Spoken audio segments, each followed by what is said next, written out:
Logan, I got to ask Josh this question, and I'm going to make a statement. I'm going to see if he agrees with me. Smart people learn from their mistakes. Wise people learn from others' mistakes. So I was real smart for a lot of my years in life. And as I got older, all of a sudden there's people out there to teach you how to speak, teach you how to scale up companies. What would you say to that? Don't you think that's the crux of the Jake and Gino community and writing these books and having people like Logan on the show?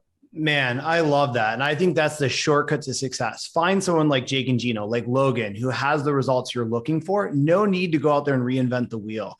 I call it rip off and duplicate. Go out there, find what's working, learn how they're doing it, seek to serve, add value, pay to play for their time, and implement like crazy, like Logan says. And Logan, the reason why I asked him that, he just dovetailed right into it. He actually took the bait.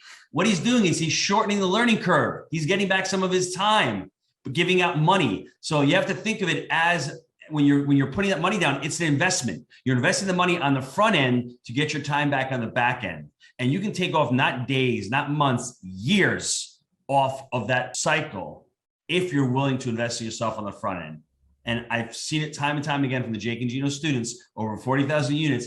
They start putting that time and effort into it. All of a sudden, things start paying off. Now, for you, Logan, paint that picture though of financial freedom, and even when you retire. Because for me, retirement was going to sit on. I came down here. I was retired. I'm not going to go sit on the beach. I sit on the beach for 10 minutes. I'm like, okay, what are we doing now? I want to continue to work. I love working. I love grinding. So for you, what did that picture look like to you? And how did you actually get your wife on board to go along with your picture?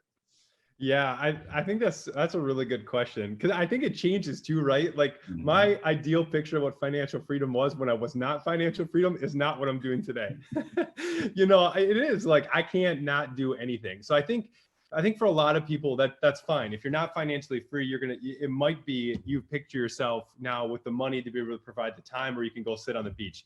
But you end up changing as a person on that journey to your destination.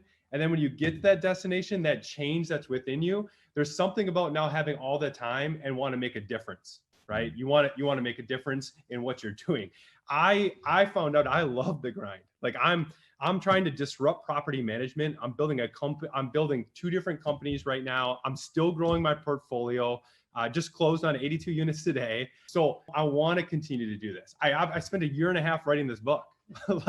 I'm tackling as many different things as I possibly can, because now when you actually have your time back, you can choose what to do with it.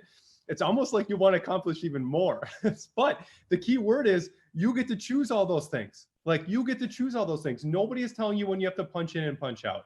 And I think that's where the difference lies. I think it's hard for people to even imagine not sitting on the beach, but once you don't punch in and punch out anymore and you actually have your time back, then you really have the opportunity to think through. Your vision changes, and you have the opportunity to really think about what you want to make and I think everybody wants to evolve and everybody wants to make an impact. And I think when you have the time to be able to do that, that destination moves.